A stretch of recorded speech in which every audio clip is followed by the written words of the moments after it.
Hello, welcome student. आज की class को स्टार्ट करने से पहले हम लोग कल की क्लास की रिवीजन कर लेते हैं ताकि हम लोग आगे का कंटिन्यू कर पाए। ठीक है, तो देखो सबसे पहले हम लोग रिवाइज कर लेते हैं वर्ब के बारे में।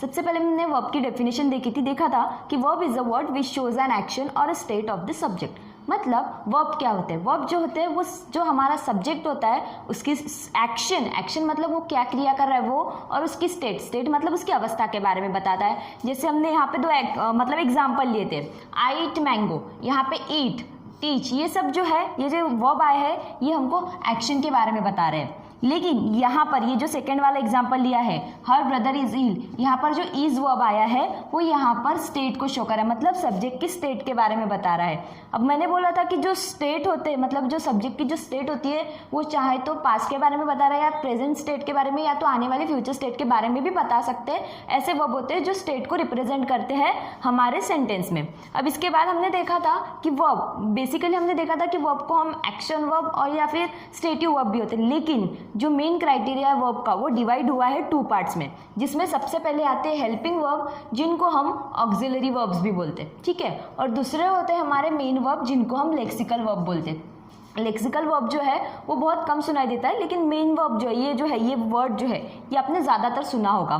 तो देखो सबसे पहले हमने मेन वर्ब के लिए डिस्कस किया था। मेन वर्ब में हमने डिस्कस किया था a verb which is main importance in the sentence. सबसे पहले ये वाला वर्ड देखो, मेन इंपॉर्टेंस, ये हमने डिस्कस कर चुके हैं, लेकिन आज हम रिवाइज कर रहे हैं क्योंकि हमको आगे का पढ़ना है जो इससे रिलेटेड है। ठीक है, तो देखो मेन वर्ब क्या है? मेन वर्ब क्या होते हैं जो उसको बहुत ज़्यादा इंपॉर्टेंस होती है सेंटेंस में, मेन इंपॉर्टेंस होती है उस सेंटेंस में मेन वर्ब को। ठीक है, उनको हम मेन वर्ब बोलते हैं। तो देखो यहाँ पे जैसे हमने एक एग्जाम्पल लिया था, एग्जाम्पल में हमने देखा था कि जैसे आई एम ईटिंग मैंगो, लेकिन अगर हम यहाँ से ईटिंग यहाँ पर जो है वो मेन वर्ब है और एम जो है वो हेल्पिंग वर्ब है। ऑक्सिलरी वर्ब, जैसे हेल्पिंग वर्ब और ऑक्सिलरी वर्ब ये दूसरा टाइप है, मेन वर्ब जो है वो दूसरा टाइप है। तो मेन वर्ब में भी कुछ हेल्पिंग वर्ब होते हैं, तो हम लोग पहले मेन वर्ब को देखते हैं फिर हेल्पिंग वर्ब को देखेंगे। तो देखो यहाँ पर जो है हमारा मेन फोकस मेन वर्ब है। ठीक है, तो अगर हमने इस सेंटेंस से मेन वर्ब को निकाल लिया तो सेंटेंस किस तरह से बनता है? I am mango. Sentence grammatically भी रॉन्ग हो गया और इसका मीनिंग भी नहीं निकला, मतलब ये सेंटेंस पूरी तरह से रॉन्ग हो गया। ठीक है, क्यों? क्योंकि हमने इसमें से हेल्पिंग वर्ब को रखा है और मेन वर्ब को हमने इसमें से निकाल लिया, तो सेंटेंस का मीनिंग भी रॉन्ग हो गया और सेंटेंस तो पूरा ही रॉन्ग हो गया। लेकिन अगर हम इसको ऐसा करें, अगर हम इसमें से हेल्पिंग वर्ब निकाल के मेन वर्ब को रहने दें, जैसे आई ईटिंग मैंगो, अब सेंटेंस देखा जाए तो इस तरह से तो ये ग्रामेटिकली रॉन्ग है, लेकिन इसमें से हमको कुछ तो सेंस मिल रहा है, मतलब हमको कुछ इसमें से मीनिंग तो समझ में आ रहा है कि सेंटेंस को क्या बोला गया है या फिर वो सेंटेंस क्या बताना चाह रहा है हमको। ग्रामेटिकली वैसा देखा जाए तो रॉन्ग है, लेकिन हमारा मेन पॉइंट क्या है? हमारा मेन पॉइंट ये है कि मेन वर्ब जो होते हैं वो सेंटेंस में मेन इंपॉर्टेंस होती है, उसकी एक अपनी इंपॉर्टेंस होती है, उसकी अपनी एक जगह होती है। ठीक है, इसके बाद हमने डिस्कस किए थे हेल्पिंग वर्ब और ऑक्सिलरी वर्ब, जिसमें हमने देखा था कि ऑक्सिलरी वर्ब और हेल्पिंग वर्ब, उसके नाम में उसका मीनिंग है, हेल्पिंग वर्ब जो होते हैं वो मेन वर्ब की हेल्प करते हैं सेंटेंस में। ठीक है, देखो इसमें क्या लिखा है, विच हेल्प्स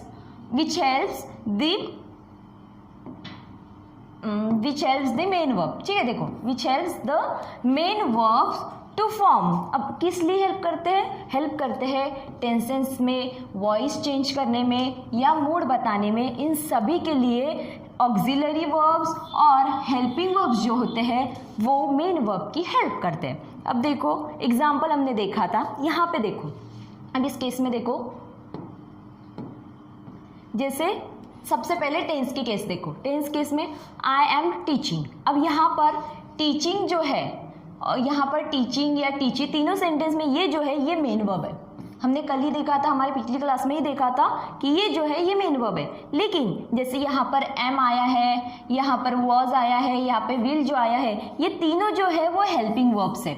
ठीक है, जो सेंटेंस में हेल्प कर रहे हैं। अब यहाँ पर आई एम टीचिंग, ये जो एम आया है, हेल्पिंग वर्ब आया है, ये प्रेजेंट टेंस को शो कर रहा है, मतलब वो सेंटेंस में मेन वर्ब की हेल्प कर रहा है कि प्रेजेंट टेंस को शो करने में। यहाँ पर जो वॉज आया है, ये हेल्पिंग वर्ब आया है, ये इस मेन वर्ब की हेल्प कर रहा है पास्ट टेंस को शो करने, और यहाँ पर ये जो विल को जो हेल्पिंग वर्ब आया है वो इस मेन वर्ब की हेल्प कर रहा है फ्यूचर टेंस को शो करने में। ये हो गया एक पॉइंट। देखो हमने क्या बोला था, टेंसेस के लिए, उसके बाद वॉइस और मूड के लिए हमको ये भी देखना है। वॉइस कैसे, जैसे अगर हम वॉइस में चेंज करते हैं एक्टिव वॉइस से पैसिव वॉइस, जब हम पढ़ेंगे तब इसके रूल्स पढ़ेंगे। बेसिकली हमको सिर्फ इतना देखना है यहाँ पे हेल्पिंग वर्ब का क्या काम है या फिर वो किस तरह से हेल्प कर रहा है। तो यहाँ पे देखो, यहाँ पे सिर्फ मेन वर्ब है, तो यहाँ पे जब वो हेल्प कर रहा है एक्टिव वॉइस को पैसिव वॉइस चेंज करने में, तो यहाँ पर देखो इज आ गया। तो यहाँ पर हेल्पिंग वर्ब जो है वो मेन वर्ब की हेल्प कर रहा है सेंटेंस को चेंज करने में। इसके अलावा मूड शो करने में, यहाँ पर स्विम जो है वो मेन वर्ब है, ठीक है। यहाँ पर जो गो है, गो भी मेन वर्ब है, और यहाँ पर शुड जो है वो हेल्पिंग वर्ब है, ठीक है, जो इस मेन वर्ब की हेल्प कर रहा है मूड को दिखाने में। इतना सब कुछ हमने हमारी लास्ट क्लास में देखा था। अब ये एक छोटा सा पॉइंट था जो देखा था हमने लास्ट क्लास में, इसको आज हमको डिस्कस करना थोड़ा ब्रीफली। तो देखो, जो हेल्पिंग वर्ब्स होते हैं ना, वो टोटल 28 हेल्पिंग वर्ब्स है, ठीक है, जिसमें से 15 जो है वो प्राइमरी ऑक्सिलरीज है और 13 जो है वो मोडल ऑक्सिलरीज, जिनको मोडल्स भी कहते हैं। बेसिकली ये जो मोडल्स होते हैं ना, उसमें हम ये मूड जो हेल्पिंग वर्ब होते हैं ना वो यूज़ करते हैं, क्योंकि वो हमारे मूड को शो करने के काम आते हैं, इसलिए हम इसको उसी मूड से ये वर्ड बना है मोडल्स, ठीक है। तो जिसमें से 15 जो है वो प्राइमरी ऑक्सिलरीज होते हैं और जो 13 है वो मोडल ऑक्सिलरीज, ठीक है। तो देखो अब प्राइमरी ऑक्सिलरीज कौन से प्राइमरी ऑक्सिलरीज कितने हैं, प्राइमरी ऑक्सिलरीज 15 है। तो यहाँ पे देखना, पूरे काउंट करना, हमको टोटल 15 चाहिए, ठीक है, इतना हमारा नंबर है, हमको टोटल 15 चाहिए। तो जो प्राइमरी ऑक्सिलरीज है वो बेसिकली 3 पार्ट्स में होते हैं। सबसे पहले टू बी, दूसरा है टू हैव और टू डू, ठीक है। इसमें टू बी में आते हैं am, is, are, was, were, be, been और बीइंग। ये जो आते हैं ये आते हैं हमारे टू बी के फॉर्म में। उसके बाद टू हैव के फॉर्म में आते हैं have, has, had and having, ठीक है। और उसके बाद टू डू के फॉर्म में आते हैं डू, डज और डीड। ये जो है ये हमारे 15 प्राइमरी ऑक्सिलरीज है, इसको आप लोग खुद काउंट कर लेना, ठीक है। देखो ये पूरे टोटल 15 आते हैं या नहीं, तो ये होते हैं हमारे 15 प्राइमरी ऑक्सिलरीज। इसके अलावा क्या है, 13 मोडल्स और मॉडल ऑक्सिलरीज। तो सबसे पहले देख लो कि मॉडल्स होते क्या है या फिर मॉडल ऑक्सिलरीज होते क्या है। A modal is a verb that is used with another verb which is main verb। इस डेफिनेशन से क्या ये निकलता है, इस डेफिनेशन से हम ये बोल सकते हैं कि मोडल्स जो है वो हमेशा मेन वर्ब के साथ आएगा, ठीक है, मतलब एज ए हेल्पिंग वर्ब के फॉर्म में वो हमेशा मेन वर्ब के साथ रहेगा, ठीक है। यहाँ पे बोला नहीं है कि वो मेन वर्ब है, हम लोग इससे ये अनुमान लगा सकते हैं कि जो मोडल्स होते हैं वो हमेशा मेन वर्ब के साथ आएंगे हेल्पिंग वर्ब के फॉर्म में, ठीक है। तो और यहाँ पे क्या लिखा है, टू एक्सप्रेस मूड, मतलब उन्होंने बोला था ना मूड से ही मोडल्स वर्ड आया है, तो उनका काम ही है मूड को एक्सप्रेस करना, जैसे पॉसिबिलिटी एक्सप्रेस करना या फिर परमिशन एक्सप्रेस करना या ऑब्लिगेशंस, जो भी है जो मूड को एक्सप्रेस करेंगे वो सभी जो हमारे मोडल ऑक्सिलरीज होते हैं उनका काम क्या है, वो एज ए हेल्पिंग वर्ब, मतलब as a helping verb work करते हैं मेन वर्ब की हेल्प करने के लिए। अब देखो टोटल 15 हमारे प्राइमरी ऑक्सिलरीज थी, 13 कितने मॉडल ऑक्सिलरीज। तो यहाँ पे देखो 13 मॉडल ऑक्सिलरीज है क्या, देखो shall, will, can, could, may, might, should, would, इसके बाद must, ought to, used to, dare, need.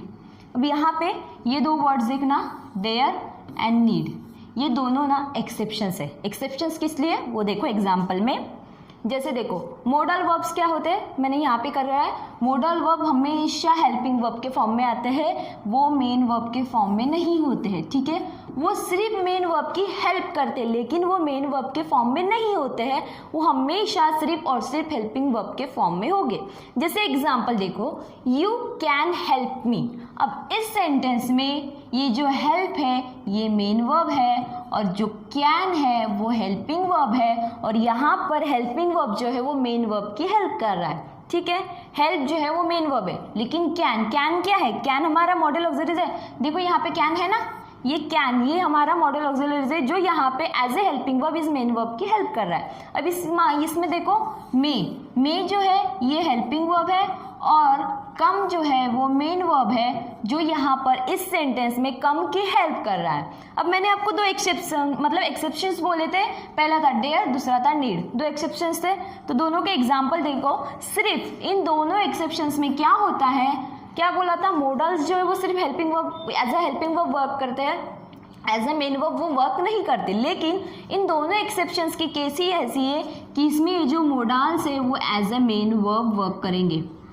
Please don't be confuse, बहुत सिंपल है, देखो बहुत सिंपल है। इसका क्या है, modal is a verb that is used with another verb, मतलब वो हमेशा अनदर वर्ब के साथ आएगा, मतलब मेन वर्ब के साथ। हेल्पिंग वर्ब है, हमेशा मेन वर्ब के साथ आएगा, और मोडल्स जो है वो हमेशा हेल्पिंग वर्ब के फॉर्म में ही रहेंगे, ठीक है, हमेशा वो आपको हेल्पिंग वर्ब के फॉर्म में ही दिखेंगे। तो ये पॉइंट को याद रखना कि मोडल हेल्पिंग वर्ब, बस इतना याद रखना, वो कभी भी आपको मेन वर्ब के फॉर्म में नहीं दिखेंगे। तो यहाँ पे हमने वही एग्जांपल देखा था, यहाँ पे मेन वर्ब थे और जो मोडल्स थे वो हेल्पिंग वर्ब थे, जो यहाँ पे सेंटेंस में मेन वर्ब की हेल्प कर रहे थे। लेकिन सिर्फ एक्सेप्शंस है वो कि यहाँ पे नीड और डेयर जो मॉडल ऑक्सिलरीज है, जो मोडल्स है, वो यहाँ पे एज ए मेन वर्ब काम कर रहे हैं, ठीक है। अब यहाँ पे देखो, अब इन 3 एग्जाम्पल, हमने यहाँ पे 3 एग्जाम्पल क्यों लिखा है, I have been reading, I have been a teacher, I have a car, ठीक है। तो देखो सबसे पहले एग्जाम्पल के पहले हमको यहाँ पे क्या शो करना है वो देखो। हमेशा ये बात याद रखना कि सेंटेंस में जो सबसे लास्ट में आएगा, मतलब जो सबसे लास्ट में होगा सेंटेंस में, वो हमेशा मेन वर्ब होगा, और उसके अलावा बाकी सब जो है वो हेल्पिंग वर्ब होंगे, ठीक है। मतलब जो लास्ट वाला वर्ब है हमेशा वही मेन वर्ब होगा, और उसको छोड़कर बाकी सब जो है सेंटेंस में वो हेल्पिंग वर्ब होंगे, ठीक है। पहले example, I have been reading, ये भी वर्ब है, ये भी वर्ब है, और ये भी वर्ब है, ठीक है। ये सबसे लास्ट वाला वर्ब है, तो ये हमारा मेन वर्ब है, और बाकी के जो 2 रिमेनिंग है ये हमारे हेल्पिंग वर्ब्स है, ठीक है। सेंटेंस में क्या बोला था, जो लास्ट वाला है वही मेन वर्ब होगा, और बाकी की जो 2 है, मतलब 2 या 3, इसको छोड़कर बाकी जो भी है वो हेल्पिंग वर्ब है। अब यहाँ पर I have been a teacher, अब यहाँ पे बीन और हैव 2 ही वर्ब्स आए हैं, यहाँ पे रीडिंग नहीं है, तो यहाँ पर बीन जो है वो लास्ट में आया है, तो ये यहाँ पर मेन वर्ब हो जाएगा, और हैव यहाँ पर हेल्पिंग वर्ब हो जाएगा। अब इस वाले केस में आई हैव अ कार, इसमें एक ही वर्ब है जो मेन वर्ब हो जाएगा यहाँ। अब बोलोगे हैव दोनों केस में यहाँ पे हेल्पिंग वर्ब था और यहाँ पे मेन वर्ब हो गया, क्यों? क्योंकि हमने बोला ही है जो लास्ट में जो भी वर्ब होगा। अब यहाँ पे क्या है, यहाँ पे एक ही वर्ब है तो लास्ट की केस ही नहीं आती, यहाँ पे एक ही वर्ब है तो यही यहाँ पे एज ए मेन वर्ब काम करेगा। लेकिन अगर वो किसी दूसरे वर्ब के साथ आया है तो वो वहाँ पर हेल्पिंग वर्ब हो जाएगा और जो आखिरी वाला वर्ब है वो मेन वर्ब हो जाएगा। तो इतना सब कुछ हमने वर्ब की क्लास में डिस्कस किया है, पिछले क्लास में भी हमने दे रखा था और आज की क्लास में भी हमने बाकी का जो बचा पोर्शन था उसको भी कवर कर लिया। अगर आपको कुछ कंफ्यूजन हो तो इसको फिर से एक बार हम लोग रिवाइज कर लेते हैं ताकि आपको छोटा सा भी कंफ्यूजन ना रहे। एक बार थोड़ा सा इसको रिवाइज कर लेते हैं। तो देखो सबसे पहले वर्ब के बारे में पढ़ा था। वर्ब में हम बेसिकली देखा था एक्शन वर्ब और स्टेटिव वर्ब। एक्शन वर्ब का काम था मतलब क्रिया को शो करना और स्टेटिव वर्ब का काम था अवस्था को शो करना, चाहे वो पास्ट की हो, प्रेजेंट की हो या फिर आने वाले समय मतलब फ्यूचर की अवस्था हो।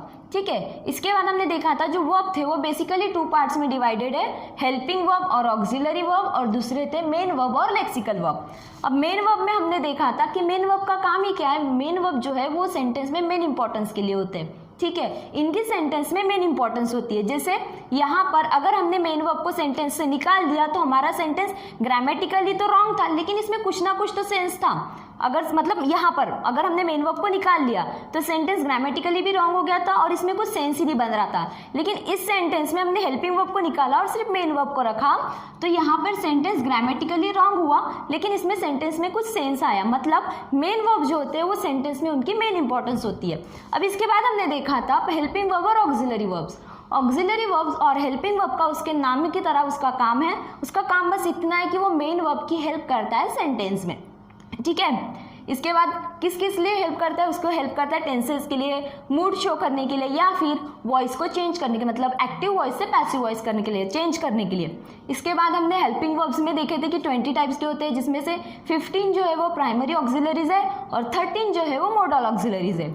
जिसमें से प्राइमरी ऑक्सिलरीज ये सब थे 15 प्राइमरी ऑक्सिलरीज, और जिसमें से मोडल्स देखे थे हमने।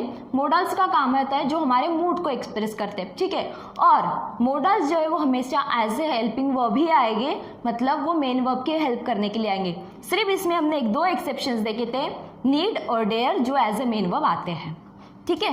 इसके बाद हमने एक छोटा सा पॉइंट ये देखा था कि सेंटेंस में जितने भी वर्ब है उसमें जो लास्ट वाला वर्ब है सिर्फ वही मेन वर्ब होगा, और उसको छोड़कर बाकी सब जो है वो हेल्पिंग वर्ब हो गए। जैसे इस केस में 2 वर्ब थे तो यहाँ पे लास्ट वाला मेन वर्ब हो गया, और यहाँ पर एक ही वर्ब था तो ये हो गया हमारा मेन वर्ब। अब इसके बाद का जो भी चैप्टर है, मतलब जो भी पॉइंट हमको लेना है वो हमारी नेक्स्ट क्लास में मिलेंगे हम लोग। तो आज के लिए थैंक यू।